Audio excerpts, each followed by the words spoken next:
আজ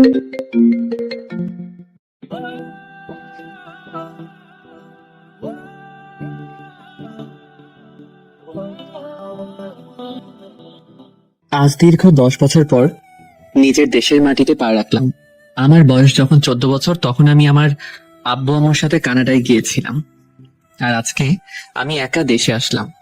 সিলেট ওসমানী আন্তর্জাতিক বিমানবন্দর থেকে বেরিয়ে একটা গাড়ি নিয়ে চলে আসলাম সিলেট উপশহর। সেখানে একটা বিলাসবহুল বাসায় উঠলাম। বাসার দারোয়ানের সাথে আগে কথা বলে রেখেছিলাম। বাসায় দারোয়ান আমাকে বাসার ভিতরে 2য় তলায় নিয়ে গেলেন এবং আমার রুমগুলো দেখিয়ে দিলেন। আমি দারোয়ান আঙ্কেলকে বললাম, আচ্ছা আঙ্কেল, এই বাসার নিচের তলায় কি আমাকে দেওয়া যায় না? না বাবা, আসলে এই বাসার মালিক নিচের ফ্ল্যাটে থাকে, তাই তোমাকে এই উপরের ফ্ল্যাট ভাড়া দিলেন। ও আচ্ছা, আঙ্কেল এই নিচের ফ্ল্যাটে কে কে থাকেন? এখানে মালিক, ওনার স্ত্রী আর তাদের 2টো মেয়ে থাকে। ও আচ্ছা আঙ্কেল, আপনি এখন আসতে পারেন। আচ্ছা বাবা, কিছু প্রয়োজন হলে আমাকে বলবি। দারোয়ান আঙ্কেল চলে গেলেন আর আমি আমার জিনিসপত্র সাজিয়ে রাখলাম। রুমে কাজ করতে করতে দেখি দুপুর পার হয়ে গেল। একটু পর আমার দরজায় কে যেন ঠোকা মারলো। আমি উঠে গিয়ে দেখি বাড়িওয়ালার ছোট মেয়ে, মানে আমার চাচাতো বোন নিশি আসছে হাতে খাবার নিয়ে। আসসালামু আলাইকুম ভাইয়া। ওয়ালাইকুম আসসালাম। জি, তুমি কেমন আছো? জি ভাইজান, ভালো আছি। আপনি কেমন আছেন? এই তো ভালো আছি, আসো ভিতরে আসো। বাহ, আপনার রুমটা তো দেখি খুব সুন্দর। তোমার কি ভালো লাগছে? খুব ভালো লাগছে। এখন থেকে আমি আপনার রুমে আসবো, কিন্তু আমাকে তাড়িয়ে দিবেন না। আচ্ছা, তোমার যখন খুশি আসিও। ওই নাও, আমার আম্মু খাবার পাঠিয়েছে। আরে, তোমার আম্মুকে কষ্ট করার কি আছে? আমি তো আসার সময় হোটেলে খেয়ে আসছি। বারে, তুমি আজকে আমাদের মেহমান, তাই তোমাকে খাবার দিলাম।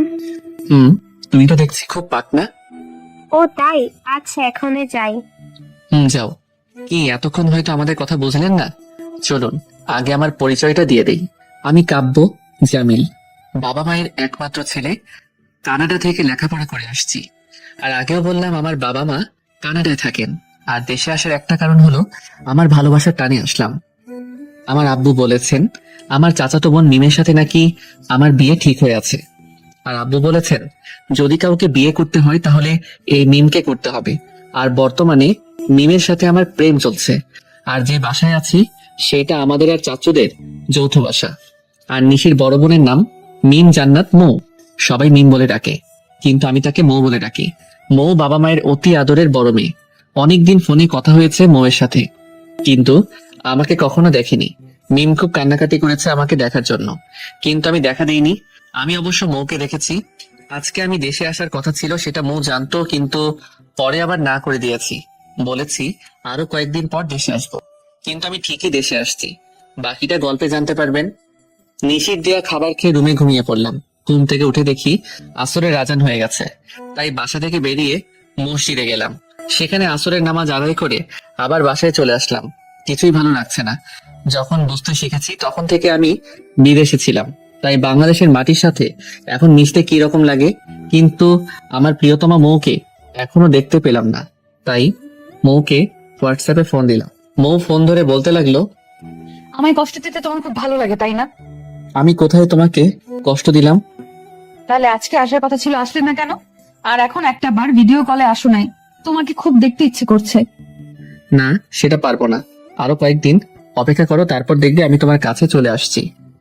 শুধু অপেক্ষা করা লাগে? সে 10টা বছর থেকে তোমাকে দেখিনি, আর তুমি একবারও আমাকে দেখা দিলে না। এসব কথা বন্ধ করবে নাকি কল কেটে দিব? এই না না, আর বলবে না। এখন বলো কি করছো? এই তো ছাদে বসে আছি। ও আচ্ছা, তাহলে পরে কথা হবে, বাই। এই শোনো, এই টোট টোট টোট করে দিলাম। যাই দেখে আসি মহারানী ছাদে কি করে। ছাদে চলে গেলাম। সেখানে গিয়ে ছাদের চারিপাশ খুব সুন্দর আর অনেক রকম ফুল গাছ লাগানো।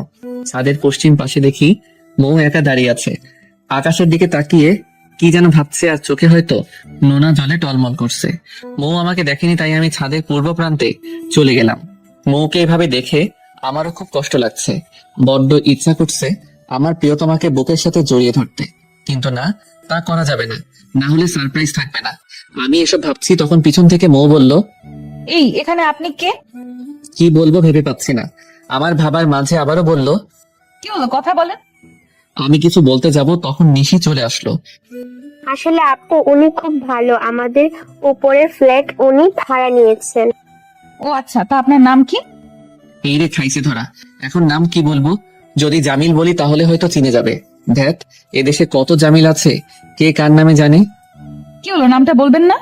জি, আমার নাম কাব্য জামিল। ও আচ্ছা, থাকেন, আমি গেলাম। আর ছাদে এসে কখনো আমার ফুলগুলো ছিঁড়বেন না। জি আচ্ছা। মৌ চলে গেল, নিশি আমার কাছে আসলো। ভাইয়া তুমি একা কেন, তোমার আব্বু আম্মু কোথায়? আরে বোন, আমার আম্মু আব্বু গ্রামে থাকে। ও তাহলে এখানে কি করার জন্য আসলে? এখানে চাকরি করব তাই। ও আচ্ছা। আচ্ছা নিশি, তোমাকে একটা কথা বলি। ভাইয়া বলেন। এই ফুলের বাগানটা কার? একটা আপু লাগিয়েছে আমার এক ভাইয়ের জন্য। তোমার কি ভাইয়া আছে? আছে। কোথায় সে? আর আমার ভাইয়া কান্নাটাতে থাকে, আর ওনার সাথে আপুর বিয়ে হবে। তাই আপু বলেছে ভাইয়া কি কয়েকদিনের মধ্যেই চলে আসবে। তাই আপু ফুল গাছগুলোকে খুব যত্ন করে রাখছে। ও আচ্ছা, এখন তুমি নিচে যাও, সন্ধ্যা হয়ে যাচ্ছে। যাচ্ছি। নিশি চলে গেল। আমিও ছাদ থেকে নেমে মাগরিবের নামাজ পড়তে চলে গেলাম। মাগরিবের নামাজ পড়ে রুমে এসে আব্বু আম্মুর সাথে কথা বললাম। রাত্রে 9টার দিকে হোটেলে গিয়ে খেয়ে এসে শুয়ে পড়লাম। পরের দিন ঘুম থেকে উঠে দেখি মৌ আমার রুমের দরজা ধাক্কাচ্ছে। দরজা খুলে দেখি মৌ দাঁড়িয়ে আছে। মুখটা একটু শুকনো শুকনো লাগছে, আর চোখগুলো লাল হয়ে আছে। মনে হয় রাত্রে ঘুমায়নি পাগলিটা। এই জমিদার সাহেব, আম্মু পাঠিয়েছে। জি বলেন কি? আম্মু বলেছেন সকালের নাস্তা আমাদের বাসায় করবে। জি ঠিক আছে। মৌ চলে গেল। ঘুম থেকে উঠে আজকে পাগলিটাকে দেখলাম। মনটা এখন খুব হালকা লাগছে। ওয়াশরুমে চলে গেলাম। সেখানে ফ্রেশ হয়ে কাপড় চোপড় পরে নিচে চাচ্চুর মানে মৌদের বাসায় চলে আসলাম। এখনো এখানে আসছি থেকে চাচ্চু আর ছোট আম্মুকে দেখিনি। মৌদের বাসায় চলে আসলাম। বাসার কলিং বেলটা টিপ দিতেই নিচে এসে দরজা খুলে দিল। ভাইয়া কেমন আছো? এই তো আলহামদুলিল্লাহ ভালো। তুমি কেমন আছো? ভালোই আছি। এসে ভিতরে এসো। ভিতরে ঢুকে দেখি ড্রয়িং রুমে ছোট আব্বু আর মৌ বসে আছেন। আসসালামু আলাইকুম চাচ্চু। বড় বলে ডাক দিলাম না। ওয়ালাইকুম আসসালাম। বাবা কেমন আছো? আলহামদুলিল্লাহ ভালো। আপনি কেমন আছেন? এই তো বাবা, ভালোই আছি। কিচেন থেকে ছোট আম্মু আসলেন। আসসালামু আলাইকুম আন্টি। ছোট আম্মু বলে ডাক দিলাম না, যদি বুঝে যান। ওয়ালাইকুম আসসালাম বাবা, কেমন আছো? জি আন্টি আলহামদুলিল্লাহ ভালো। আপনি কেমন আছেন? এই তো বাবা ভালো আছি। তোমার আম্মু আব্বু কেমন আছেন? জি আলহামদুলিল্লাহ ভালো। আচ্ছা এখন এসো, সবাই নাস্তা করি। তারপর নাস্তা করতে টেবিলে বসলাম। ছোট আম্মু অনেক আদর যত্নে নাস্তা পরিবেশন করালেন। নাস্তা খাওয়ার সময় মৌকে দেখলাম অন্যমনস্ক। মৌয়ের চোখের দিকে তাকিয়ে এসব ভাবছি, তখন মৌ আমার চোখের দিকে তাকালো। চোখে চোখ পড়তে আমি আমার চোখটা নামিয়ে নিলাম। নাস্তা শেষ করে আমি আমার উপরে চলে গেলাম, আর ছোট আব্বু আর মৌ কলেজে চলে গেল, আর সাথে করে নিশিকে নিয়ে গেল। নিশিও এই কলেজের পাশের একটা স্কুলে 7ম শ্রেণীতে পড়ে। আর আপনাদেরকে আগে বলে রাখি, মৌ যে কলেজে পড়ে সেই কলেজের প্রিন্সিপাল হলেন ছোট আব্বু, মানে মৌয়ের বাবা। পুরো বাসা ফাঁকা। বাসার গেটে শুধু দারোয়ান আঙ্কেল, আর বাসায় আমি আর ছোট আম্মু। মনে মনে ভাবলাম ছোট আম্মুকে আমার পরিচয়টা দিয়ে দেই, কারণ এই ছোট আম্মু আমাকে ছোটবেলায় অনেক আদর যত্ন করেছেন। যেই ভাবা সেই কাজ। আবারও ছোট চাচ্চুদের বাসায় গেলাম। দরজাটা আগে থেকে খোলা ছিল, তাই আর কলিং বেলে চাপ দিতে হয়নি। ড্রয়িং রুমের ভিতরে গিয়ে দেখি ছোট আম্মু টিভিতে সিরিয়াল দেখতেছেন। মেয়ে মানুষদের এই একটাই কাজ, তারা শুধু সিরিয়াল দেখতে ব্যস্ত থাকে। ছোট আম্মু আমাকে দেখে বললেন, কি বাবা, কোনো প্রয়োজন আছে? পায়ে ধরে সালাম করে বললাম, অনেক প্রয়োজন আছে, তাই তো দেশে আসলাম। মানে কিসের দেশ? আর তুমি আমাকে সালাম করলে কেন? আরে ছোট আম্মু, তুমি কি তোমার এই ছেলেটাকে চিনলে না? ছোট আম্মু বলছো?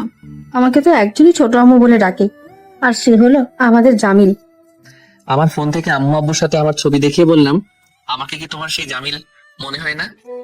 আরে বাবা জামিল, তুমি কত বড় হয়ে গেছো, আর কত কিউট আমার পাগল ছেলেটা। ছোট আম্মু, অনেকদিন থেকে তোমাদেরকে সামনাসামনি দেখিনি। আর আমরা যে তোমাকে সামনাসামনি তো দূরের কথা, কখনো ছবির মাঝে দেখিনি। আচ্ছা ছোট আম্মু, মৌদের কলেজ কোথায়? আমি তো দেশে নতুন আসলাম, তাই চিনি না। এই জন্য ছোট আম্মুকে বললাম, আপনারা আবার আমাকে বোকা বলিয়েন না। এখন কলেজ রাখো, আমি সারাদিন বাসায় একা একা থাকি। আর আজকে আমার একটা ছেলেকে পেলাম। তোমার চাচ্ছু তারা আস্তে আস্তে বিকেল হয়ে যায়, তাই আজকে আমরা মা ছেলে মিলে গল্প করব। কালকে তোমাকে কলেজে পাঠাবো, তারপর সবকিছু ঘুরে দেখে আসবে। ছোট আম্মু, বাবা বলো। তুমি কিন্তু মৌকে আমার কথা বলতে পারবে না। কেন রে বাবা? আমার মেয়েটা তোমাকে না দেখে খুব কষ্ট পাচ্ছে। তুমি কি চাও মৌ আরো কষ্ট পেত? আর বেশি দিন না, 2-3 দিন মাত্র, তারপর সব বলে দিব। আচ্ছা বাবা, তোমার ইচ্ছে। এই তো আমার লক্ষ্মী শাশুড়ি আম্মু। এই আমাকে শাশুড়ি বলবে না, ছোট আম্মু বলে ডাকবে, না হলে কিন্তু আমার মেয়েকে তোমার হাতে দিব না। ও আচ্ছা, আমি তোমাকে সবসময় ছোট আম্মু বলে ডাকবো। এই তো আমার লক্ষ্মী ছেলে। এভাবে আরো অনেকক্ষণ কথা বললাম। তারপর আমার রুমে এসে ওয়াশরুমে ঢুকে শাওয়ার নিলাম। রুমে এসে কাপড় পরে একটু বাইরে ঘুরতে গেলাম। বাইরে থেকে বাসায় এসে ঘুমিয়ে পড়লাম। আসরের আজানের সুরে আমার ঘুম ভাঙলো, তাই ঘুম থেকে উঠে আসরের নামাজ পড়তে গেলাম। নামাজ শেষে দেখি ছোট আব্বু নামাজ পড়ে বের হচ্ছেন। আমাকে দেখে একটু মুচকি হাসি দিলেন। আমি আর সেদিকে লক্ষ্য না করে অন্যদিকে চলে গেলাম। রাস্তায় ফুটপাত দিয়ে হেঁটে যাচ্ছিলাম, তখন একটা ছেলের সাথে হঠাৎ ধাক্কা লাগে। তখন আমি বললাম, সরি ভাই, দেখিনি। না ভাই, সমস্যা নেই, আসলে দোষ আমার, খেয়াল করতে পারেন। এতক্ষণ নিচের দিকে চেয়ে চেয়ে কথা বলছিলাম, আর যখন ওই ছেলেটার মুখের দিকে তাকালাম তখন তো আমি কাশকি খেয়ে গিয়েছি। সে হলো মাহিন। আমরা ছোটবেলায় একসাথে খেলাধুলা করতাম, আর আমাদেরও হোয়াটসঅ্যাপে কথা হতো। আরে মাহিন তুই? জি আমি মাহিম, কিন্তু আপনি আমাকে চিনলেন কিভাবে? আরে শালা, আমি জামিল। সরি, আসলে আমি শুধু এক জামিলকেই চিনি, আর সে কানাডায় থাকে, কিন্তু আপনাকে চিনলাম না। হায় রে হায়, আমি সেই জামিল, গতকাল দেশে আসলাম। সত্যি আমার তো বিশ্বাস হচ্ছে না যে তোর সাথে দেখা হবে। বিশ্বাস করবি কিভাবে? আমাকে তো তুই কখনো দেখিসনি। ঠিক রে। তা এখন দেশে কিসের জন্য আসছিস? এখন দেশে থেকে যাব, এখানে আব্বুর একটা কোম্পানির শাখা আছে, এখন থেকে ওইটা আমি দেখাশোনা করব। ও ভালো, তাহলে আর আমাদের চাকরি করতে অসুবিধা হবে না। দোয়া করিস। আচ্ছা এখন বাসায় যা, আর পারলে রাত্রে বের হবি, আমরা আড্ডা দিব। আচ্ছা, আর কাউকে আমার পরিচয় দিবে না? আচ্ছা দিব না। আরো অনেকক্ষণ মাহিমের সাথে কথা বলে বাসায় চলে আসলাম। বাসায় এসে আবারও ছাদে উঠলাম, কিন্তু মৌকে পেলাম না। একটু অপেক্ষা করলাম, পরে যখন নেমে আসবো তখন দেখি আমার রূপকথার পরীটা ছাদে আসছে। মৌ ছাদে এসে প্রতিদিনের মতো মন খারাপ করে বসে আছে। তাই বললাম, আপনাকে দেখে খুব চিন্তিত মনে হয়, কি এমন চিন্তা করেন আপনি? মৌ আমার কথা শুনে একটু রাগান্বিত হয়ে বলল, আপনি কিভাবে জানলেন যে আমার মন খারাপ? না, আসলে কালকে থেকে আপনাকে দেখতেছি ছাদে এসে একা একা দাঁড়িয়ে থাকেন, তাই ভাবলাম হয়তো আপনার মন খারাপ। না, আমার মন খারাপ নেই। আপনি এখন ছাদ থেকে যেতে পারেন। আমি ছাদে এসেছি আমার কাপড়গুলো নেওয়ার জন্য, কাপড় নিয়ে চলে যাব। যদি আপনার মন খারাপ থাকে তাহলে বলতে পারেন। শুনেছি কাউকে কষ্টের কথা বললে সেই কষ্টটা একটু হলেও হালকা হয়। আমার কোনো কষ্ট নেই, যাকে বলবো সে পাশে নেই, তাহলে আপনাকে বলে কি করব? আমাকে দেখে কি সেই মানুষটা মনে হয় না? কি কি বললেন আপনি? হ্যাঁ, আপনি সেই মানুষ মনে করব? আপনি কি জানেন আমি যার কথা বলছি সে হলো আমার কলিজার টুকরা, যাকে এত ভালোবাসি, কিন্তু তাকে এখন পর্যন্ত দেখিনি। আর আপনি বললেন কি? আপনি কি তাকে না দেখে এত ভালোবাসলেন? সেও কি আপনাকে ভালোবাসে? আমার বিশ্বাস জামিলও আমাকে ভালোবাসে। আমার নামও কিন্তু জামিল। তো আপনার নাম জামিল হলে কি হলো? জামিল কি আর কারো নাম হতে পারে না? হতে পারে, তবে সেটাও যদি আমি হয়ে যাই। কি সব আবল তাবল বলছেন? আপনি কি সেই জামিল? ও সরি, আসলে আমি এতক্ষণ আপনাকে হাসানোর জন্য এসব বলেছি, আর আপনার হাসিটাও মাশাআল্লাহ। ও তাই? আপনি তো ভালো হাসাতে পারেন। আচ্ছা, সন্ধ্যা হয়ে গেল, আমি রুমে গেলাম, আর আপনিও চলে যান। যান। আমি আমার রুমে চলে আসলাম, আর মো ওর নিজের রুমে চলে গেল। রাত্রের খাবার শেষে 10টার দিকে হোয়াটসঅ্যাপে মৌকে কল দিলাম। হ্যালো। কেমন আছো? এই তো আছি বিন্দাস, তুমি কেমন আছো? আমি কেমন আছি তা যদি বুঝতে তাহলে আমাকে না দেখা দিয়ে থাকতে না। শুনেছি সবুরে ফলটা মিষ্টি হয়। শুধু কথা বলতে পারো আর কিছুই পারো না। আর কি পারার দরকার আছে বলো? আমাকে দেখা দেওয়ার কি দরকার নেই? আরো 2টা দিন অপেক্ষা করো, তারপর আমি তোমাকে দেখা দিব। আচ্ছা, অপেক্ষা করব। এখন কি করছো? এই তো তোমার সাথে কথা বলছি। তুমি কি করো? আমিও। বড় আব্বু আর বড় আম্মু কেমন আছে? সেটা আমি নিজেও জানি না। আমি তোমার কাছে আর তারা কানাডায়, এত দূর থেকে আমি কিভাবে জানবো? কি হলো, কথা বলো। এই তো আলহামদুলিল্লাহ ভালোই আছেন। ছোট আম্মু আর ছোট আব্বু কি করেন? এই তো ভালোই। এরকম আরো অনেকক্ষণ কথা বলে ফোনটা রেখে ঘুমিয়ে পড়লাম। পরের দিন সকালে ঘুম থেকে উঠে ফ্রেশ হয়ে নিলাম। একটু পরে মাহিন কল দিল। গতকালকে তাকে আমার নতুন নাম্বার দিয়ে এসেছিলাম। কলটা আমি রিসিভ করলাম। হ্যালো দোস্ত, কি করিস? আমি এইমাত্র ঘুম থেকে উঠে ফ্রেশ হয়েছি। তুই কি করিস? এই তো কলেজে যাওয়ার জন্য বের হলাম। হুম। কোথাও বের হবি নাকি আমার সাথে কলেজে যাবে? কোথাও বের হব না, কিন্তু আমি তোর সাথে কলেজে গিয়ে কি করব? আমার তো লেখাপড়া এই বছর শেষ হলো। আরে তা তো জানি, আর আমারও তো পড়ালেখা শেষ।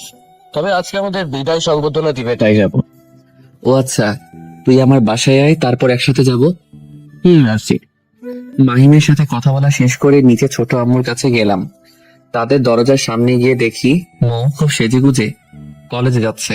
আমাকে দেখে বলল, জামিল সাহেব আমাদের বাসায় যে। কেন আসতে পারি না? আরে আমি কি তাই বললাম? আচ্ছা ভেতরে জানাম্মু আর নিশি আছে। হুম, আপনি কোথায় যাচ্ছেন? তাও আবার সেজেগুজে? আজকে কলেজে একটা অনুষ্ঠান, তাই আমরা সকল বান্ধবীরা একরকম ড্রেস পরে যাচ্ছি। ও ভালো, আচ্ছা যান।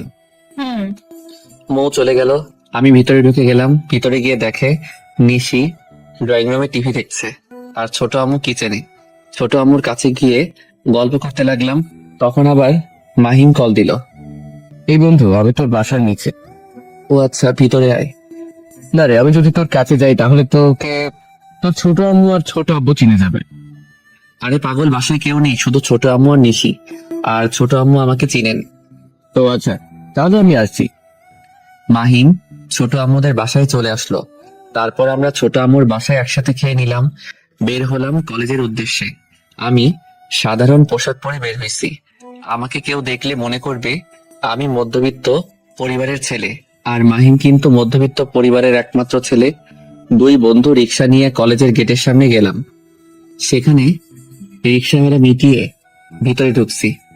আমাকে সবাই অবাক হয়ে দেখছে। অবাক হওয়ারও কথা, কারণ এই কলেজে তারা আমাকে কোনোদিন দেখেনি, তাই এই প্রথম দেখলো। মাহিমদের অনুষ্ঠান শুরু হলো, খুব সুন্দরভাবে অনুষ্ঠান উপভোগ করছি। একটু পরে দেখি আমার ডান পাশে মৌ আর তারা কয়েকজন বান্ধবী। আমি আর চোখে মৌয়ের দিকে তাকাচ্ছি। বেশ কয়েকবার তাকানোর ফলে হঠাৎ করে মৌয়ের একটা বান্ধবী দেখে ফেলে যে আমি মৌয়ের দিকে তাকাচ্ছি। সেই মেয়েটা মৌকে কনুই দিয়ে ধাক্কা মারলো আর কানে কানে আমার কথা বললো। মৌ দেখে আমার দিকে তাকাচ্ছে, তাই আমি আবারও অনুষ্ঠান দেখায় মনোযোগ দিলাম। মৌ হয়তো ভাবছে আমি এখানে কিভাবে আসলাম। অনেকক্ষণ পর অনুষ্ঠান শেষ হলো। অনুষ্ঠান শেষে আরেক বিপদ দেখা দিল। কলেজের ক্যাম্পাসে মাহিমদের ব্যাচের একটা ছেলে মৌকে সকলের সামনে হাঁটু গেড়ে প্রপোজ করে বসলো। আমি এটা দেখে আমার মাথাটা কোনো মতে স্থির করে রাখলাম। মাহিমও ব্যাপারটি বুঝে গেল। মাহিমকে জিজ্ঞাসা করলাম ছেলেটার নাম কি। সে বলল, ছেলেটির নাম রকি। আমি মৌয়ের দিকে লক্ষ্য করে একটু কাছে গেলাম। কাছে যাওয়ার কারণ হলো যে মৌ কি বলে সেটা দেখবো। রকি প্রপোজ করার পর মৌ বলল, দেখুন রকি ভাই, আমি আপনার সাথে প্রেম করতে পারবো না। কেন মৌ? আমি তোমাকে সেই 2টা বছর থেকে তোমার পিছে পিছে করেছি, কিন্তু তুমি আমাকে পাত্তা দাও না কেন? আমি কি আপনাকে বলেছি যে আমার পেছনে ঘুরতে? আমি এসব জানি না মৌ, আমি শুধু তোমাকেই ভালোবাসি। দেখুন রকি ভাই, আমি আপনাকে ভালোবাসতে পারবো না, আর আপনি আমার পথ ছাড়ুন। সবাই দেখছে। দেখুক সবাই, আজ বলতেই হবে, কেন তুমি আমাকে ভালোবাসো না বলো? চিৎকার করে লাভ নেই, আমার বিয়ে ঠিক হয়ে আছে, সুতরাং আমি আপনাকে ভালোবাসতে পারবো না।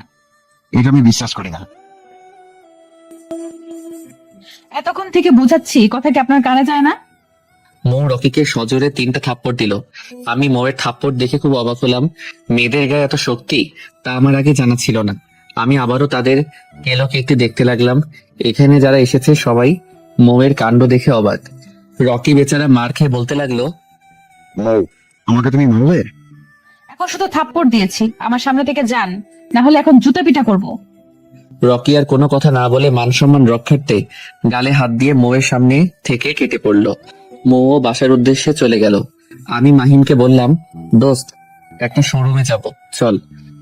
কিসের শোরুমে যাবে? আরে দোস্ত, একটা বাইক কিনবো, আয়। ও আচ্ছা, তাই। মাহিম আমাকে সিলেট জিন্দাবাজারের একটা শোরুমে নিয়ে আসলো। সেখানে অনেক রকমের বাইকের মডেল আছে। অনেকক্ষণ খুঁজে একটা বাইক বের করলাম, আর সেটা হলো ইয়ামাহা R15। বাইকটা খুব সুন্দর লাগলো, তাই কিনে ফেললাম। টাকাটা আমি এটিএম এর মাধ্যমে দিয়ে দিলাম। দুই বন্ধু খুব খুশিতে নাচতে নাচতে মাহিমের বাসায় চলে আসলাম। মাহিম এতক্ষণ ড্রাইভিং এ ছিল, তাই সে নেমে গেল। আমাকে অবশ্য বলেছে তাদের বাসায় যেতে, কিন্তু আমি বললাম পরে একবার আসবো। আমি বাইকটা নিয়ে আমাদের বাসায় চলে আসলাম। মৌ ছাদে ছিল, তাই দেখে ফেলছে, কিন্তু কিছু বলল না। আমার রুম যেহেতু উপরে, তাই বাইকটা উপরে নেওয়া যাবে না, তাই ছোট আম্মুকে বলে তাদের বাসার একটা রুমে রেখে আমি উপরে আমার রুমে চলে গেলাম। রুমে এসে ফ্রেশ হয়ে একটা ঘুম দিলাম। ঘুম থেকে উঠে দেখি 5:30 বেজে গেছে, তাই তাড়াতাড়ি ফ্রেশ হয়ে মাগরিবের নামাজে পড়তে মসজিদে চলে গেলাম। আজকে আর ছাদে যাইনি। এভাবে দেখতে দেখতে 3 দিন চলে গেল। আজকে মোয়ের বান্ধবী মারিয়ার বিয়েতে সবাই যাবে। নিশি আর ছোট আব্বু ছোট আম্মু সবাই বিয়েতে যাবে। আসলে এখানে আমাদের সপরিবারের দাওয়াত আছে, কিন্তু আব্বু আম্মু দেশের বাইরে থাকার কারণে শুধু ছোট আব্বু তারা যাচ্ছেন। আর হ্যাঁ, মোয়ের বান্ধবী হলেও মারিয়া কিন্তু আমাদের বংশের, মানে আমার বোন লাগে। তাই আজকে সকালে ঘুম থেকে উঠে বাইকটা নিয়ে বেরিয়ে পড়লাম একটা জুয়েলার্সের দোকানে। গত রাত্রে আব্বু ফোন করে বলে দিয়েছেন যেন আমি বিয়েতে যাই, আর যাওয়ার সময় মারিয়ার জন্য দামি একটা গিফট নিতে। তাই জুয়েলার্সের দোকানে আসলাম একটা নেকলেস নিতে। 2 লক্ষ টাকা দিয়ে একটা নেকলেস নিলাম, আর সেটা একটা নর্মাল প্যাকেজে ভরে নিলাম। আর উপহারের প্যাকেজের উপর হালকাভাবে আমার নামটা লিখে দিলাম, যে নামে আমাকে এখানকার সবাই চিনেন, জামিল আহমেদ। কাব্য জামিল হলো ছন্দ নাম। আরেকটা ফুলের দোকান থেকে ছোট্ট একটা গোলাপ কিনে নিলাম। গোলাপ দিয়ে আজকে মৌকে প্রপোজ করব, তাই গোলাপ নিলাম। তারপর একটা হোটেলে দুপুরের খাবার খেয়ে বাসার দিকে রওনা দিলাম। বাসায় এসে ফ্রেশ হয়ে বিছানায় বসে বসে ফোন টিপছি। তখন ভাবলাম নিশিকে ডাক দেই। নিশিকে ডাক দিয়ে আমার রুমে নিয়ে আসলাম। হ্যাঁ ভাইয়া, কি জন্য ডাকলে বলো? কেন, আমি কি ডাকতে পারি না? আমি কি বলেছি যে তুমি আমাকে ডাকতে পারো না? তুই তো খুব পেকে গিয়েছিস। হ্যাঁ জানি। তা চকলেট খাবে? ওয়াও, তোমার কাছে চকলেট আছে? আছে। আচ্ছা, আমাকে দাও। নিশিকে কয়েকটা চকলেট দিলাম। আসলে নিশি চকলেট পছন্দ করে, তাই আমার রুমে কতগুলো এনে রেখেছি। নিশির কাছ থেকে জানতে পারলাম তারা বিয়েতে যাবে বিকেল 4টার দিকে। যেহেতু বিয়েটা রাত্রে, তাই নিশি আমার সাথে একটু গল্প করে চলে গেল। আমিও একটু শুয়ে পড়লাম। 5টার দিকে আমার ঘুম ভাঙলো। ঘুম থেকে উঠে দেখি সবাই চলে গেছে মারিয়ার বিয়েতে। আমি ঘুম থেকে উঠে ফ্রেশ হয়ে মাহিমকে কল দিলাম। এই, কোথায় তুই? এই তো বাসায়। কেন? মারিয়ার বিয়েতে যাবো, তুই তাড়াতাড়ি রেডি হয়ে আমার বাসায় চলে আয়। আচ্ছা, তুই রেডি হয়ে নে, আমি আসছি। তাড়াতাড়ি আয়। আমিও রেডি হয়ে নিলাম। একটু পরে মাহিম চলে আসলো, তাই আমরা দুজন বাইকটা নিয়ে চলে গেলাম মারিয়াদের বাসায়। সেখানে গিয়ে দেখি অনেক মেহমান, আর রকিও এখানে এসেছে। আমরা ভিতরে ঢুকে গেলাম। আমার চোখ জোড়া শুধু মৌকে খুঁজছে, কিন্তু পাচ্ছি না। রাত 8টা হয়ে গেল, এখনো মৌকে দেখতে পেলাম না। একটু পরে নিশিকে দেখতে পেলাম। নিশিকে ডাক দিয়ে আমার কাছে নিয়ে আসলাম। এই নিশি, এদিকে এসো। ভাইয়া, তুমি এখানে? আসলাম এখানে। ভালো করেছো। জানি তো। তোমার আব্বু আম্মু কোথায়? আব্বু আম্মু উপরে, আর আপু এই কোণের রুমে আছে। এই রে, আমি তাকে কি জিজ্ঞাসা করেছি? তার আপু কোথায় সেই তো নিজেই বলে দিল তার আপু কোণের রুমে। ও আচ্ছা, তাহলে যাও। যাচ্ছি। নিশি চলে গেল। আমি আর মাহিম কোণের রুমের কাছে চলে গেলাম। সেখানে গিয়ে দেখলাম কোণের রুম মানে মারিয়ার রুমে মেয়ে মানুষ ভরা, তাই আর ভিতরে ঢুকিনি। রাত্রি 10টার দিকে মারিয়াকে বরের সাথে স্টেজে তোলা হলো, কিন্তু মৌকে দেখতে পেলাম না। আর বাকি সবাই আছে। আমি মৌকে খুঁজছি, কিন্তু পাচ্ছি না। আমি আর মাহিম আবারও মারিয়ার রুমে দরজার কাছে চলে গেলাম। সেখানে গিয়ে যা দেখলাম তা দেখে আমার মাথা চক্কর দিতে শুরু করলো। মৌ আর রকি দুজনেই একটি রুমে। রকি আবারও মৌকে প্রপোজ করেছে, কিন্তু মৌ রাজি হয়নি। মৌ রকিকে বলল, দেখুন ভাই, আমি আগেও বলছি এখনো বলছি, আমি আপনাকে ভালোবাসতে পারবো না, কারণ আমার বিয়ে ঠিক হয়ে আছে। আর আমিও জামিলকে খুব ভালোবাসি। আমি 2টা বছর ধরে ভালোবাসি। আমার ভালোবাসা তোমার কাছে প্রকাশ করলাম, আর তুমি যাকে কোনোদিন দেখোনি তাকে তুমি ভালোবাসো। হ্যাঁ ভালোবাসি, এখন আমাকে যেতে দাও। সত্যি কি তুমি আমাকে ভালোবাসবে না? না, বাসবো না। তবে আমি কিন্তু তোমাকে ভালোবাসার জন্য জোর করতে বাধ্য হবো। মৌ, কি করবে তুমি? প্রয়োজন হলে তোমার গায়ে হাত দিব। রকির এ কথা শুনে আমার মাথায় যেন আসমান থেকে বাজ পড়লো। আবারও তাদের কথায় মনোযোগ দিলাম। তোমার তো সাহস কম না, তুমি আমার সাথে অসভ্যতা করবে? প্রয়োজন হলে তাও করবো। রকির এ কথা শুনে আমি আর মাহিম মারিয়ার রুমের ভিতরে ঢুকে গেলাম। আর আমি রকিকে উদ্দেশ্য করে বলতে লাগলাম, বাহ রকি সাহেব, বাহ, এটাই কি আপনার ভালোবাসা? একজন মানুষ যখন আপনাকে ভালোবাসে না, তাহলে এখানে জোর করার কি আছে? আমার কথা শুনে মৌ আমার দিকে চেয়ে থাকলো। মনে হয় মৌ খুব অবাক হয়েছে আমাকে দেখে। রকি আমার কথা শুনে আমাদের দিকে চেয়ে বলল, কে রে তুই? আমি কিন্তু তোকে আপনি করে কথা বলেছি আর তুই আমাকে তুই করে বললি। তাহলে চল আমিও তোকে তুই করে বলি। আমি কিন্তু তোর দুলাভাই হই। কি তুই দুলাভাই মানে? এ মাহিম, এই ছেলেটা কি রে? রকি আর মাহিম তারা কলেজের পরিচিত। এই যে বললো না তোর দুলাভাই। সারা তুইও এইটার সাথে? আমিও এটার সাথে। তুই মেয়েকে বিরক্ত করছিস না? একে বিরক্ত করলে তোর কি? মেয়েটা আমার বন্ধুর বউ হবে, তাই ভাবি হবে আর কি। কি বলে? তখন আবার আমি বললাম, কি দিয়ে তোর লাভ নাই, এখান থেকে ভাগ। আমরা কথাবার্তা বলছিলাম, তখন ছোট আম্মু মারিয়ার রুমে মানে আমাদের কাছে আসলেন, কিন্তু আমাকে খেয়াল করেননি। তিনি এসে মৌকে উদ্দেশ্য করে বললেন, এই তোর কি কোনো কাণ্ড নেই? সে কখন থেকে মারিয়াকে স্টেজে নেওয়া হলো, কিন্তু তোকে সারা বাড়ি খুঁজে বেড়াচ্ছি, পাচ্ছি না। হ্যাঁ আম্মু, আমি এখানে এই যে জামিল, ওনার সাথে একটু গল্প করছিলাম। ছোট আম্মু পিছন দিক দিয়ে তাকিয়ে দেখলেন যে এখানে আমি আছি, তাই বললেন, ও জামিল বাবা, তুমি তাহলে? তোমরা কথা বলো, আমি আসি। আমি ছোট আম্মুকে কিছু বলতে যাব, তখন মৌ আমার কথার মাঝে প্যাঁচ লাগিয়ে বলল, না আম্মু, আমি চলে যাচ্ছি। আচ্ছা তাহলে আয়। মৌ আর ছোট আম্মু চলে গেলেন। এখন এখানে আমি, মাহিম আর রকি। আমি রকিকে বললাম, দেখ ভাই, আমি মৌয়ের চাচাতো ভাই জামিল, ওর সাথে আমার বিয়ে ঠিক হয়ে আছে, আর কখনো ওকে বিরক্ত করিস না। এ কথা বলে আমি আর মাহিম মারিয়ার রুম থেকে চলে আসলাম মারিয়ার বিয়ে দেখতে। সেখানে আমার গিফটটা একজনের কাছে দিয়ে দিলাম।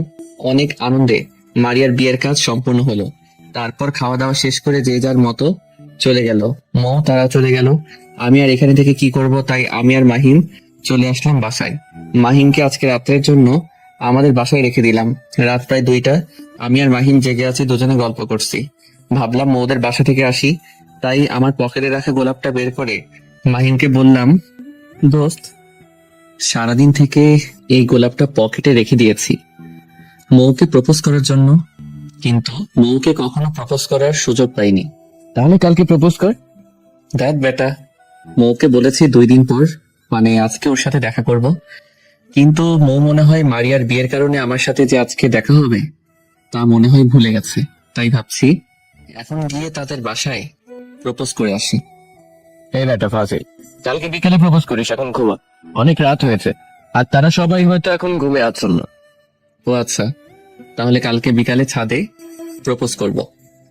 এখন ঘুমিয়ে যা। তুই বন্ধু ঘুমিয়ে গেলাম। পরের দিন ঘুম থেকে উঠে দেখি বেলা 11টা বাজে, কিন্তু মাহিম এখনো ষাঁড়ের মতো ঘুমাচ্ছে। আমি তার ঘুমে বিরক্ত না করে উঠে গেলাম। তারপর ফ্রেশ হয়ে কাপড় চোপড় পরে রুমে বসে পড়লাম। কিছুই ভালো লাগছে না, তাই মাহিমকে ডাক দিলাম, কিন্তু উঠছে না। তাই জোরে ধাক্কা দিলাম।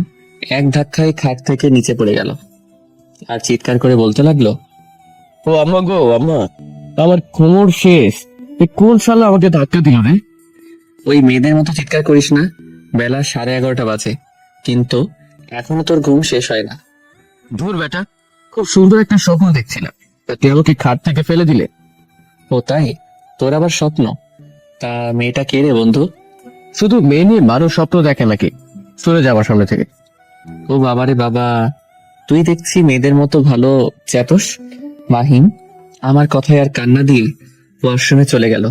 ওয়াশরুম থেকে বেরিয়ে এসে বলল বাইরে যাবে, তাই আমি আর মাহিম বাইরে চলে গেলাম।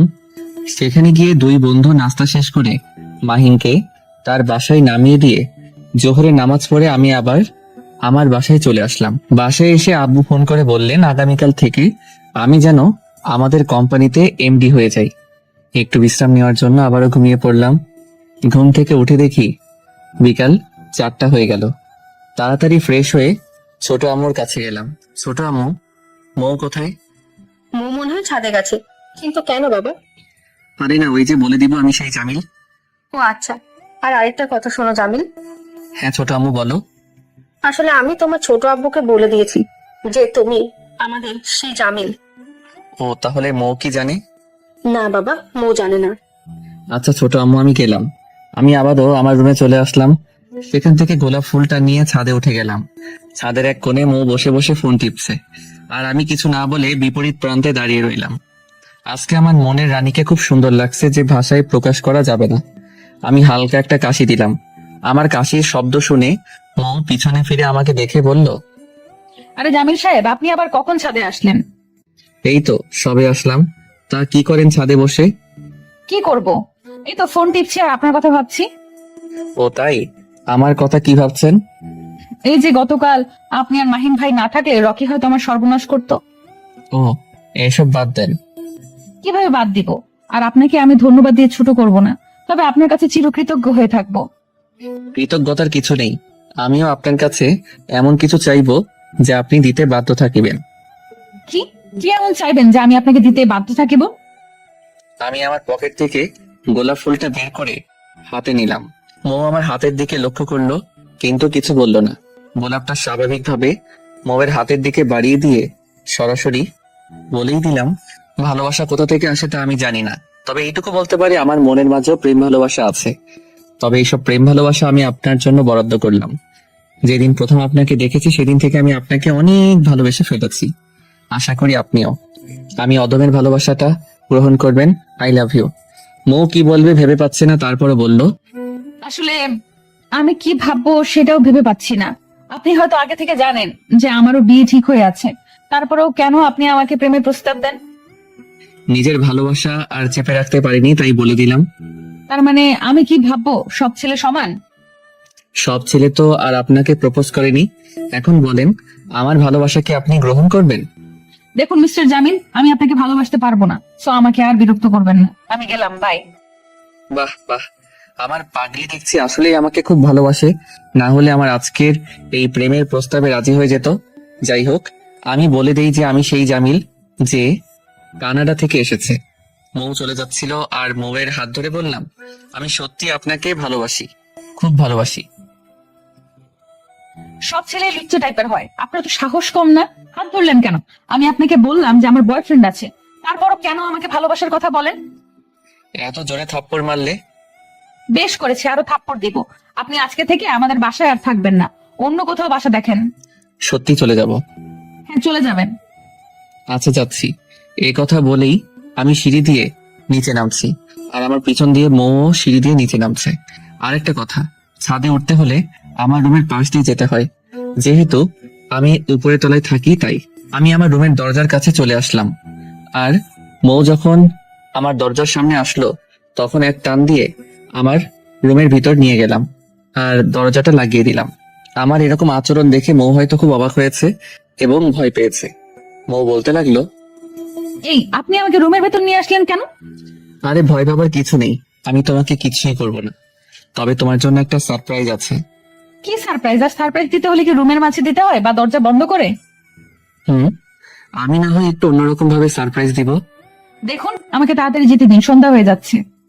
আরে জান পাখি, তুমি আমাকে চিনতে পারোনি। আমি মৌকে হোয়াটসঅ্যাপে কল দিয়ে জান পাখি বলে ডাকতাম। জান পাখি, আপনি কে বলুন? চিনতে কি এখনো কষ্ট হচ্ছে? কে আপনি বলুন? আমি আর কিছু না বলে পাগলিটাকে জড়িয়ে ধরলাম, কিন্তু পাগলিটা আমাকে ছাড়াবার চেষ্টা করছে কিন্তু পারছে না। তাই মৌকে বললাম, আমি তোমার সেই ভালোবাসা যার জন্য তুমি এতদিন অপেক্ষা করেছিলে। তার মানে কি তুমি সেই জামিল? রে পাগলি, সবাই জানে আমার নাম জামিল আহমেদ, কিন্তু তুমি তো জানতে আমার গল্পের আইডিতে আমার ছদ্মনাম কাব্য জামিল। তারপরও সেদিন চিনতে পারলে না। এখন মৌ আমাকে আরো শক্ত করে জড়িয়ে ধরলো যেন আমি ছুটে না যাই, আর কান্না করে যাচ্ছে। তুমি তো এতদিন আমার পাশে থেকেও আমাকে কেন কষ্ট দিলে? তুমি তো দেখেছো আমি তোমাকে ছাড়া কতটা অসহায়। জানি, আমিও খুব কষ্ট করে থেকেছি।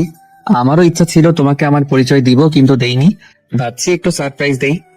তোমাকে না জেনে থাপ্পড়টা মেরেছি, তুমি আমাকে ক্ষমা করে দাও প্লিজ। আমি তো জানতাম না এটা আমার সেই জামিল। আমি মৌয়ের চোখের পানি আমার হাত দিয়ে মুছে দিলাম আর বললাম, ধর পাগলি, এখানে কান্না করার কি আছে? আমি কিছুই মনে করিনি। তারপরও আমাকে ক্ষমা করে দাও, আর কখনো এরকম করব না। আচ্ছা যাও, ক্ষমা করলাম। এখন একটু হাসি দাও। পারবো না। আচ্ছা লাগবে না, এখন রুমে যাও, পরে কথা বলবো। রুমে যাব মানে? তুমিও আমাদের রুমে আসো, আব্বু আমার সাথে পরিচিত হও। ছোট আম্মু আমাকে চিনেন, আর তোমার আব্বু জানেন যে আমি তোমাদের সেই জামিল। হ্যাঁ হ্যাঁ, এই ছেলে বলে কি? সবাই জানে, শুধু আমি জানি না? সবাই জানে, তবে নিশি হয়তো জানে না। ও আচ্ছা, তাহলে এই পাকনাটা শুধু জানে না। যদি জানতে পারে তাহলে আমার মাথা খেয়ে ফেলবে। নিশি জানলে কিভাবে তোমার মাথা খাবে? সেটা তুমি বুঝবে না। আজকে থেকে তুমি আমাদের সাথে থাকবে, আমাদের সাথে খাবে, কেমন? সেটা তোমার বলা লাগবে না। তবে তোমাদের সবার সাথে খেতে পারবো না, তুমি আর আমি একা একা খাবো। তুমি আর আমি একা একা কেন খাবো? এই যে তুমি আমাকে বাচ্চাদের মতো খাওয়াবে। মিয়া সাহেব বলে কি, তিনি নাকি বাচ্চা, দেখতে লাগে 70 বছরের বুড়ো। ও তাই নাকি? আচ্ছা আমি গেলাম। যাও, আমি তোমাদের বাসায় আসছি। মৌ দরজার সামনে চলে, সেখান থেকে আমাকে আবার ডাক দিল। এই যে আমার ভবিষ্যৎ, কি গো? তুমি আসলে বুড়ো না, খুব কিউট। এ কথা বলে চলে যায়। আমি রুমে বসে পড়লাম। সময় প্রায় সন্ধ্যা 7টা পার হয়ে গেছে। বিছানায় শুয়ে শুয়ে মোবাইল টিপছি। রাত প্রায় 9টার সময় নিচে ছোট আম্মুর কাছে গেলাম। তাদের বাসায় কলিং বেল টিপ দিলাম। নিশি এসে দরজা খুলে দিয়ে আমাকে জড়িয়ে ধরে বলল, ওই জামিল ভাই, তুমি খুব খারাপ। আমি কি তোমার বোন না? তুমি আমাদের সেই জামিল, সেটা আগে বললেই কি হতো? আরে বোন, আমি কি তোকে আমার বোনের মতো আদর করিনি? এখন থেকে বেশি করে আদর করবে কিন্তু। অনেক আদর করব। তুমি আমার একমাত্র বোন, তাই বেশি করে আদর করব। মনে রাখবো। আচ্ছা চলো ভিতরে যাই। নিশিকে কোলে নিয়ে নিলাম। ড্রয়িং রুমে দেখি কেউ নেই। মৌ হয়তো ওর রুমে, আর ছোট আব্বু ওনার রুমে। তাই সোজা কিচেনে চলে গেলাম। সেখানে গিয়ে দেখি আমার শাশুড়ি আম্মু রান্না করছেন। নিশিকে নামিয়ে দিয়ে ছোট আম্মুকে বললাম, আজকে থেকে মেয়ের জামাইকে একটু আদর করে খাওয়াবে কিন্তু। তার মানে আজকে মৌকে সব বলে দিয়েছো? বলে দিয়েছি। তাই তো বলি, আমার মেয়ের মনে আজকে এত রং লাগলো কেমনে? আচ্ছা ছোট আম্মু, আমি একটু মৌয়ের রুমে যাই। বাবা, আমার মেয়ের জন্য এত টান? আরে ছোট আম্মু, তা না, আসলে আসলে কি? আচ্ছা যাও, মৌর রুমে আছে, ওর কাছে যাও। ময়ের রুমে দরজার কাছে এসে দেখি কি যেন লেখালেখি করছে, হয়তো কলেজের কোনো কাজ। তাই আমি দরজায় একটা টোকা দিলাম। আর মৌ দরজার দিকে চেয়ে আমাকে দেখলো। তখন আমি বললাম, ম্যাডাম একটু ভিতরে আসতে পারি? আমার রুমে তোমার যখন খুশি আসবা, এটা বলার কি আছে? আরে তারপর একটা মেয়ে মানুষের রুমে না বলে আসাটা কেমন দেখায় না? আমি একটা মেয়ে মানুষ না, আমি তোমার হবু স্ত্রী আর এখন প্রেমিকা। ও তাই? তাই। আচ্ছা এসব বাদ দিয়ে এখানে এসে বসো। না, বসবো না, এখনই আমার রুমে চলে যাব। কেন? আরে বাবা, ছোট আব্বু শুনলে রাগ করবে, বলবে তোমার রুমে আমি কি করি। হায় আল্লাহ, এই ছেলে কয় কি? চুপচাপ এখানে বসো, আমি তোমার জন্য কফি নিয়ে আসছি। এই আমি কফি খাবো না, চা নিয়ে আসো। আচ্ছা চা নিয়েই আসবো। মোম চা আনতে কিচেনে চলে গেল, আর আমি মোমের রুম পরিদর্শন করছি। রুমটা খুব গোছানো। হঠাৎ বইয়ের সেলফি একটা ডায়েরি দেখতে পেলাম, তাই এটা হাতে নিয়ে পড়তে চাইলাম। কিন্তু পরক্ষণেই ভাবলাম আরেকজনের লেখা ডায়েরি পড়া ঠিক না। ডায়েরিটা হাতে নিয়ে এসব ভাবছি পড়বো কিনা রেখে দিব, কিন্তু ততক্ষণে মৌ 2 কাপ চা নিয়ে চলে আসছে। সমস্যা নেই, ডায়েরি তোমাকে নিয়েই লিখেছি, চাইলে পড়তে পারো। ও তুমি দেখে ফেলছো? কেন, দেখলে কি সমস্যা? নাকি চুরি করতে চাইছিলে? দেখলে তো সমস্যা, আমি কিন্তু চুরি করতে চাইছিলাম। আচ্ছা তোমার যা ইচ্ছা করিও, এখন চা খাও, ঠান্ডা হয়ে যাচ্ছে। খাচ্ছি। দুজন মিলে চা খাচ্ছি আর গল্প করছিলাম, কিন্তু আমি মৌয়ের চায়ের কাপ খাবো তাই মৌকে বললাম, এই তোমার পিছনের দেয়ালে ওইটা কি? মৌ পিছনে ফিরে তাকালো, আর আমি সাথে সাথে আমার চায়ের কাপ ওর জায়গায় দিয়ে দিলাম, আর ওর চায়ের কাপ আমি নিয়ে নিলাম। কই পিছনে কি? ও এখানে কি ছিল? মনে হয় আমি ভুল দেখেছি। মিথ্যা বলার জায়গা পাও না? আমাকে বললেই তো হতো, আমার চায়ের কাপ তোমাকে দিয়ে দিতাম, আর তোমার চাটা আমি নিয়ে নিতাম। ও তাহলে তুমি বুঝে গেছো? বুঝবো না, এখন তোমার সবকিছু আমার বুঝতে হবে। বেশ কতক্ষণ মৌয়ের সাথে গল্প করলাম, তারপর তাদের সেখানে রাতের খাবার খেয়ে আমার রুমে চলে গেলাম। রাত অনেক হয়েছে, তাই ঘুমিয়ে পড়লাম। পরের দিনকে দরজায় ধাক্কা দিল, তাই ঘুম থেকে উঠে দরজা খুলে দেখি মৌ দাঁড়িয়ে আছে। মৌ আমাকে বলল, বেলা বাজে 11টা, আর জমিদার সাহেব এখনো ঘুমাচ্ছেন। এত সকালে তুমি বলছো 11টা? তাহলে ঘড়ির দিকে তাকিয়ে দেখো। আমি ঘড়ির দিকে তাকিয়ে দেখি 11টা হয়ে গেছে, তাই বললাম 11টা হয়ে গেছে, তাতে কি হয়েছে? কেন, বড় আপু যে বললেন আজকে থেকে তুমি অফিসে যাবে। ও শিট, সেই কথা আমার মনে ছিল না। তুমি একটু বসো, আমি তাড়াতাড়ি ফ্রেশ হয়ে আসছি। মৌকে আমার রুমে রেখে ওয়াশরুমে চলে গেলাম। সেখানে গোসল করে কাপড় চোপড় পরে বেরিয়ে আসলাম। মৌ আমার দিকে চেয়ে চেয়ে বলল, বাহ, আমার জামটাকে তো আজকে খুব সুন্দর লাগছে। মৌয়ের কথায় খুব লজ্জায় পড়ে গেলাম, যেহেতু লজ্জাটা বেশি মেয়েদের ভূষণ। এই প্রথমবার মৌ আমাকে বলল খুব সুন্দর লাগছে। ও তাই? আর তোমাকে যে একটা অপরূপ সৌন্দর্যের পরি লাগে সেটা কি জানো? পাম মারিও না, আমি গেলাম। এই মৌ শোনো, জি? তুমি আমার সাথে আমাদের অফিসে যাবে। মৌ আগে থেকে আমাদের সেই অফিসটা চিনে, কারণ আগে ছোট আব্বু এই অফিসের বস ছিলেন, তাই আর ওনার সাথে মৌ প্রায় যেত। আমি কেন যাব? তুমি কি চিনো না? ও, তুমি তো সত্যিই চিনো না গো। আমি চিনি না তাই বললাম। আচ্ছা, তুমি একটু অপেক্ষা করো, আমি আসছি। আচ্ছা তাড়াতাড়ি আসো। মৌ নিচে ওর রুমে চলে গেল, আর আমি বসে বসে ফোন টিপছি। একটু পর মৌ একটা মিষ্টি কালার ড্রেস আর হিজাব পরে আসলো। আমি তাকে দেখে একটু মুচকি হাসি দিলাম, আর মৌ সেটা লক্ষ্য করলো। কি এভাবে হাসলে, কারণ কি? না কিছু না, এমনিতে হাসি দিলাম। সত্যি করে বলো, না হলে আমি তোমার সাথে অফিস যাব না। আসলে তোমাকে খুব সুন্দর দেখাচ্ছে, তাই একটু হাসি দিলাম। ও তাই? সত্যি আমাকে আজকে সুন্দর দেখাচ্ছে? না, শুধু আজকে সুন্দর দেখাচ্ছে না, বরং প্রতিদিন তোমাকে সুন্দর লাগে। ইচ্ছা করে? কি ইচ্ছে করে? না কিছু না। আরে বলো না শুনি। আরে তাড়াতাড়ি চলো, দেরি হয়ে যাচ্ছে। আচ্ছা চলো। আরে এই নাও গাড়ির চাবি। গাড়ি চাবি দিয়ে কি করবো? তাহলে যাবে কিভাবে? আরে আমার বাইকে যাব। ও সরি, তোমার বাইকের কথা আমার মনে নেই। আমার খুব ইচ্ছে তোমার বাইকের পিছনে বসবো। আসো তাহলে, কিন্তু একটা কথা, পেছন থেকে জড়িয়ে ধরতে হবে। সেটা তোমারে বলা লাগবে না, কেন বলা লাগবে না শুনি?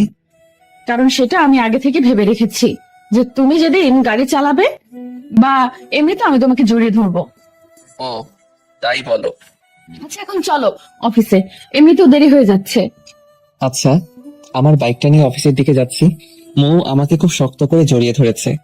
আমি পথ চিনি না, তাই মৌ আমাকে যেদিকে দেখিয়ে দিচ্ছে আমিও সেদিকেই যাচ্ছি। অবশেষে আমি অফিসে চলে আসলাম।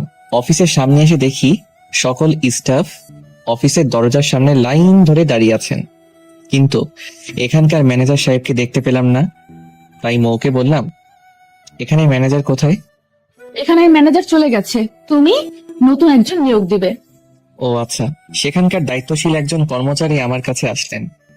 আসসালামু আলাইকুম স্যার, আমি রাফি। ওয়ালাইকুম আসসালাম। কেমন আছেন রাফি সাহেব? আলহামদুলিল্লাহ স্যার, ভালো আছি। আপনি কেমন আছেন? এই তো আছি আলহামদুলিল্লাহ।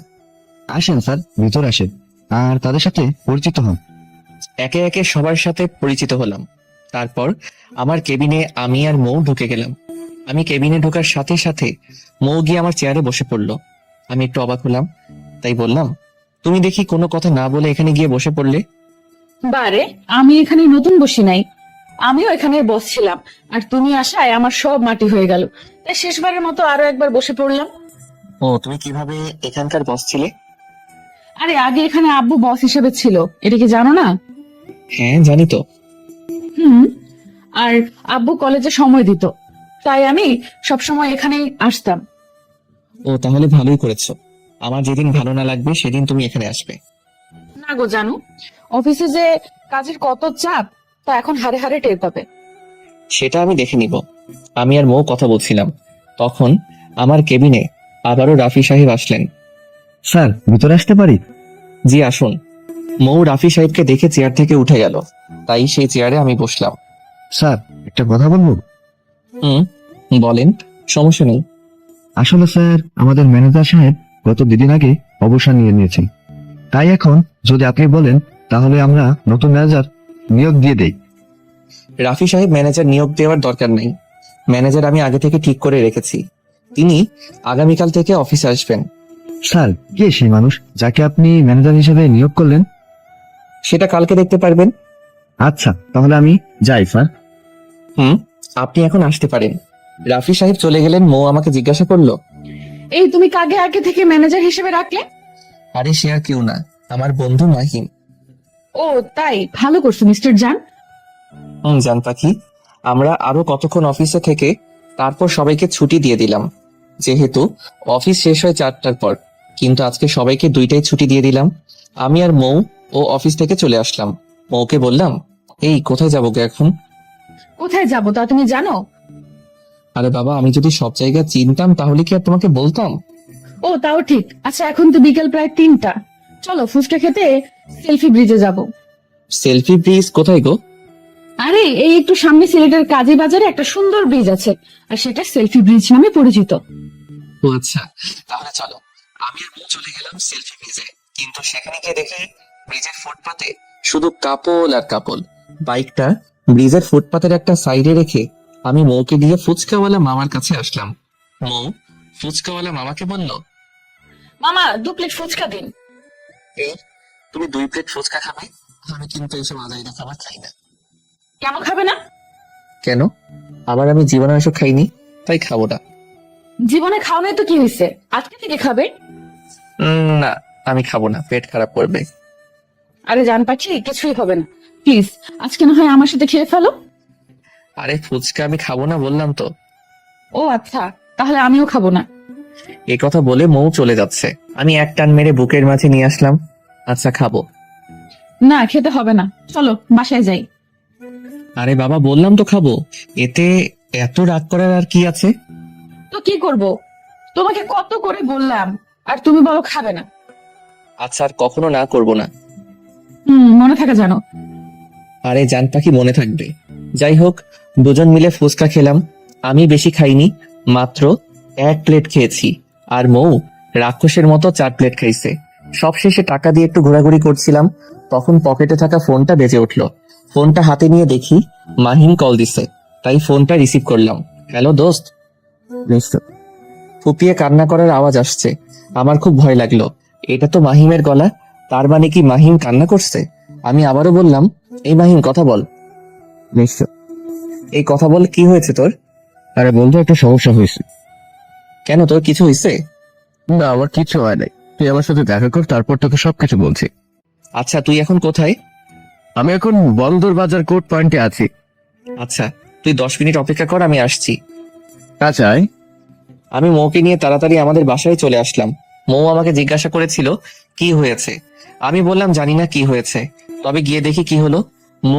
মৌকে বাসার গেটে রেখে আমি মাহিমের কাছে চলে গেলাম।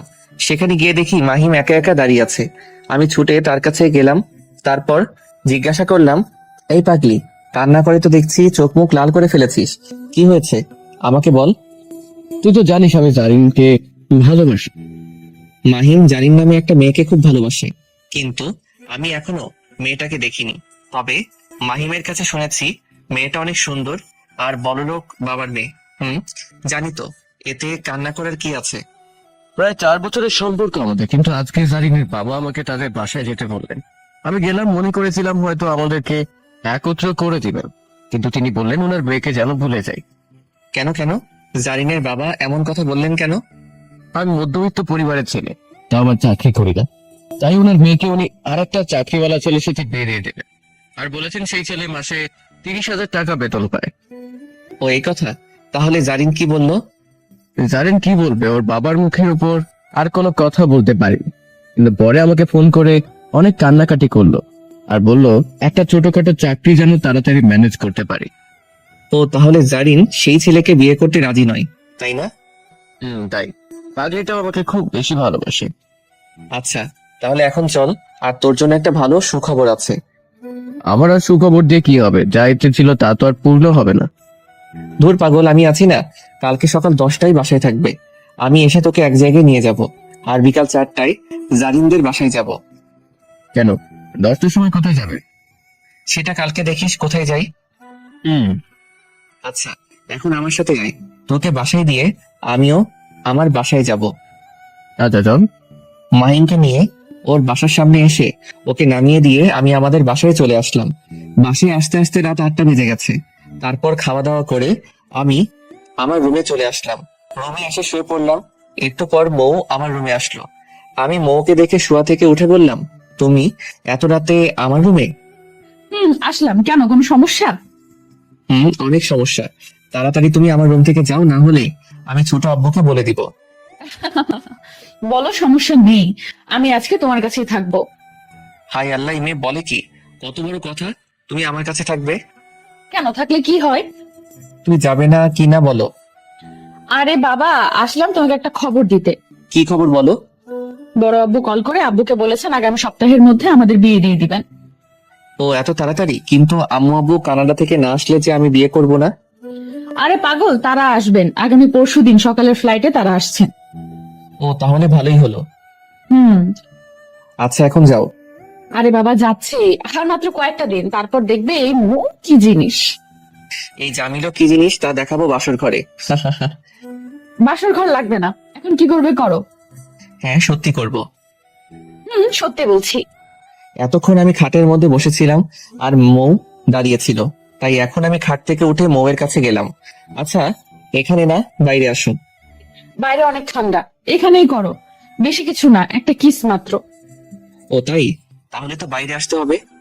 আচ্ছা বাইরে এসো। মৌ সামনে আর আমি মৌয়ের পিছন দিয়ে রুম থেকে বাইরে বের হচ্ছি। যখন মৌ রুমের বাইরে গেল তখন আমি ভিতর থেকে ঠাস করে দরজাটা লাগিয়ে দিলাম। এবার ইচ্ছা মতো কিস করো যাও। কুত্তা, বিড়াল, সাদা বিড়াল, কালা বিড়াল, দরজা খুলবে এটা। বাহ বাহ, তুমি তো খুব ভালো বকা দিতে পারো। একবার দরজা খুল, তারপর দেখবে কি করি। দরজা খোলার জন্য তো আর লাগাইনি। মনে থাকে জানো, কালকে দেখে নিব। আচ্ছা দেখা যাবে। দেখা যাবে। বেটা সাদা বিড়াল, আমি গেলাম। মৌ চলে গেল আর ওর বকা শুনে আমার খুব হাসি পাচ্ছে। আমাকে কোনোদিন তুই করে কথা বলেনি, আর আজকে অনেক বকা দিল। আসলে যে যাকে সত্যিকারে ভালোবাসে সে তাকে অনেক বকাঝকা করে, আবার দিন শেষে এক হয়ে যায়। আমি খাটে গিয়ে শুয়ে পড়লাম। পরের দিন ঘুম থেকে উঠে তাড়াতাড়ি অফিসে যাওয়ার জন্য রেডি হচ্ছি, তখন মাহিন কল দিল। হ্যালো দোস্ত। কিরে কোথায় তুই? আমি বাসায় আছি, তুই একটু অপেক্ষা কর, আমি আসছি। তাড়াতাড়ি আয়, আমি আমাদের বাসার নিচে। আচ্ছা থাক, আসছি। রুমের দরজা খুলে বাইরে আসলাম। বাইরে এসে সিঁড়ির দিকে চেয়ে দেখি নিশি আমার দিকে আসছে। এই ভাইয়া, তুমি কালকে আমার জন্য চকলেট নিয়ে আসোনি কেন? ও সরি রে বোন, আমার মনে ছিল না, আজকে আসার সময় নিয়ে আসবো। বেশি করে আনলে। আর আপু তোমাকে নাস্তা করার জন্য ডাকছে। ছোট আম্মু আর ছোট আব্বু কোথায়? তারা একটু নানুর বাসায় গিয়েছে, নানু অসুস্থ, তাই দেখার জন্য। খাইছে রে। এখন যদি নাস্তা করতে যাই তাহলে মৌ আমাকে আস্ত রাখবে না। গত রাত্রে মৌ বলেছিল সে আমাকে দেখে নিবে। কি হলো ভাইয়া, আসো। আচ্ছা নিশি বোন আমার, তুমি যাও, আমি আসছি। আচ্ছা ভাইয়া, তাড়াতাড়ি আসো। নিশি চলে গেল আর আমি তাদের রুমে না গিয়ে বাইকটা নিয়ে তাড়াতাড়ি মাহিমের বাসার নিচে চলে আসলাম। সেখান থেকে মাহিমকে নিয়ে একটা হোটেলে নাস্তা করে অফিসে আসলাম। অফিসে এসে মাহিমের কাছ থেকে সকল কাগজপত্র নিলাম আর অ্যাডভান্স 60,000 টাকা দিলাম। মাহিম টাকা দেখে বলল, এই এত টাকা দিলে কেন আমাকে? দিলাম। আজকে থেকে তুই আমার অফিসের ম্যানেজার আর তোর বেতন হলো 60,000 টাকা। সত্যি বলছিস বন্ধু? দেখ আমি তোর বন্ধু না, আমাকে আজকে থেকে স্যার বলে ডাকবে। কি, তোকে সত্যি স্যার বলে ডাকবো? ডাকবে। আচ্ছা স্যার, এখন বলেন আমি কি করতে পারি?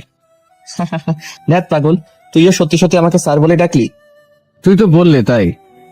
আরে পাগল, আমি এমনিতেই মজা করলাম, তুই আমাকে সবসময় বন্ধু ভেবে কথা বলবি। আচ্ছা বলবো, এখন বল আমার কাজ কি? তোর কাজ বুঝিয়ে দিচ্ছি। রাফি সাহেবকে ডাক দিলাম আর বললাম মাহিমকে যেন তার কাজ বুঝিয়ে দেন। রাফি সাহেব মাহিমকে নিয়ে তার কেবিনে চলে গেলেন আর আমি আমার কেবিনে বসে বসে কাজ করছি। একটু পর আমার ফোনে কল আসলো। ফোনের দিকে চেয়ে দেখি মৌ আমাকে কল দিচ্ছে। রিসিভ করলাম। হ্যালো। নাস্তা করে গেলে না কেন? ও আসলে অফিসের সময় হয়ে গেছে তাই নাস্তা করতে পারিনি। তুমি আমার সাথে মিথ্যা কথা বলো। আরে মিথ্যা না, সত্যি বলছি। জানি কিরকম সত্যি বলছো। কি এমন দোষ করলাম যার জন্য নাস্তা না করে চলে গেলে? কত কষ্ট করে তোমার জন্য নাস্তা বানালাম, আর তুমি আমাকে না বলে অফিসে চলে গেলে। ওই জান পাখি, আমি তো জানতাম না যে তুমি নাস্তা বানিয়েছো। আচ্ছা আর এরকম হবে না। তাড়াতাড়ি বাসায় আসিও, বাইরে কোথাও যাবে না। পাগলিটা আমাকে খুব ভালোবাসে। যেই মেয়ে কখনো কিচেনে ঢুকেনি সে আমার জন্য নাস্তা বানালো আর আমি তাকে না বলে অফিসে চলে আসলাম। সত্যি পাগলিটা হয়তো খুব কষ্ট পেয়েছে। যাই হোক, অফিসে কাজ করতে করতে প্রায় 3টা হয়ে গেল, তাই মাহিমের কেবিনে চলে আসলাম। সেখান থেকে মাহিমকে সাথে নিয়ে জারিনদের বাসায় চলে গেলাম, কিন্তু জারিনের বাবা এখন অফিস থেকে বাসায় আসেনি। আজকে রাত 8টা হবে বাসায় আসতে, তাই আমি আর মাহিম চলে আসলাম। আসার সময় জারিনকে আর জারিনের আম্মুকে মাহিমের চাকরির খবরটা দিয়ে আসলাম। তারা বলেছে কালকে যেন মাহিমের আব্বু আম্মু তাদের বাসায় যান। আমি বাসায় এসে দেখি নিশি ড্রয়িং রুমে বসে আছে। তাকে কতটা চকলেট দিয়ে জিজ্ঞাসা করলাম, নিশি বোন, ছোট আম্মু ছোট আব্বু কোথায়? তারা আজকে আসবে না, নানু নাকি আসতে দিচ্ছে না। ও আচ্ছা, মৌ কোথায়? মৌ আপু ওর রুমে শুয়ে আছে, তুমি নাস্তা করে যাওনি বলে আপু সকাল থেকে এখনো কিছু খায়নি। কি? আমি সোজা মৌয়ের রুমে চলে গেলাম। সেখানে গিয়ে দেখি মৌ শুয়ে আছে। আমাকে দেখে মুখটা অন্যদিকে ঘুরিয়ে নিল। কয়েকবার ডাক দিলাম আমার দিকে তাকানোর জন্য, কিন্তু তাকালো না। তাই সোজা কোলে তুলে নিয়ে খাবার টেবিলে আসলাম। আমি কিচেনে থেকে খাবার এনে মৌকে মুখে তুলে দিলাম, কিন্তু পাগলিটা খাচ্ছে না। হা করে বলছি, খাবো না, আর দয়া করে আমার জন্য কাউকে কষ্ট করতে হবে না। হা করে বলছি, না হলে কিন্তু। না হলে কি? আর কিছু বললাম না, তাই সোজা কিস করে দিলাম। মৌ আমার সাথে রেসপন্স দিল। একটু পর ছেড়ে দিলাম। এক কিসে প্রায় 3 মিনিটের মতো। আহারে, কিস করতে কত মজা, দুজনই হাঁপাচ্ছি। তখন মৌ বলল, তুমি তো খুব ভালো কিস করতে জানো, এই একটা কিস করো। দেখ আর করবো না, এখন চুপচাপ খেয়ে নাও, আর আমারও খুব ক্ষুধা লাগছে। কি? তোমারও ক্ষুধা লাগছে? সে কথা আগে বলবে না পাগল। তুমি হা করো, আমি মুখে তুলে খাওয়াচ্ছি। তুমি তো খাওনি, আগে তুমি হা করো, আমি নিজ হাতে খাওয়াবো। আগে তুমি খাবে, তারপর আমি খাবো, না হলে কিন্তু খাবো না। আচ্ছা বাবা, আমি আগে খাচ্ছি। মৌ আমাকে আগে খাওয়ালো, আর পরে মৌ। আমাদের এরকম কাণ্ড দেখে নিশি খুব বেশি হাসছে, তাই তাড়াতাড়ি খেয়ে আমার রুমে চলে গেলাম। আজকে রাত্রেও খেয়ে দিয়ে ঘুমিয়ে পড়লাম। পরের দিন ঘুম থেকে উঠে আমি, মৌ আর নিশি চলে গেলাম এয়ারপোর্টে। সেখানে অনেকক্ষণ অপেক্ষা করতে করতে আব্বু আম্মুর মুখ দেখতে পেলাম। তাদের কাছে থেকে লাগেজগুলো আমি গাড়িতে নিয়ে রাখলাম, আর মৌ আম্মু আব্বুকে পায়ে ধরে সালাম করলো। আম্মু আব্বু তো মৌ আর নিশিকে পেয়ে আমার কথা ভুলে গেছেন। মনে হচ্ছে আমি তাদের সন্তান না, মৌ আর নিশি তাদের সন্তান। আসলে আজকে এই দুইটাকে নিয়ে একটু হিংসা হচ্ছে। আম্মু আব্বু সহ সবাই গাড়িতে উঠে পড়লেন। আমি গাড়িটা এক টান দিয়ে বাসায় চলে আসলাম। বাসায় এসে দেখি ছোট আব্বু আর ছোট আম্মুও চলে আসছেন। আব্বু আজ তার ভাইকে প্রায় 10 বছর পর দেখলেন। তাদের কি পীড়িত। আজকে আমাদের বাসাটা খুবই আনন্দিত মনে হচ্ছে, কারণ সবাই আজকে বাসায়। আমি তাদের আনন্দিত দেখছি আর নিজেও খুব খুশি হচ্ছি। একটু পর আমার ভালো লাগছে না, তাই ছাদে চলে গেলাম। সেখানে শীতের হাওয়া খাচ্ছি। আমার পিছন থেকে হঠাৎ করে কে যেন জড়িয়ে ধরলো। আমি পিছনে ঘুরে দেখি মৌ আমাকে জড়িয়ে ধরেছে। আমি কিছু বললাম না। পাগলিটাও মনে হয় আজকে খুব খুশি, আমাকে জড়িয়ে ধরে আছে আর বড় করে নিঃশ্বাস নিচ্ছে। ওর নিঃশ্বাস এসে আমার ঘাড়ে পড়ছে। আহা, কি এক অনুভূতি। একটু পর পাগলিটা বলল, এই পাগল, জান পাখি, তোমাকে আর কয়েকদিন পর কাছে পাবো। যেদিন বিয়ে হবে সেদিন কাছে পাবে। এই বিয়েটা কবে হবে? এত বিয়ের পাগল হলে কেন? তো কি করব, বিয়ে ছাড়া তো আর তোমাকে কাছে পাবো না। আর বেশি না, কয়টা দিন অপেক্ষা করো, তারপর দেখা যাবে। আচ্ছা, অপেক্ষা করলাম। সেই 10 বছর থেকে অপেক্ষা করতে করতে এখনো আমার অপেক্ষা শেষ হয়নি। আরে এরকম বলো না।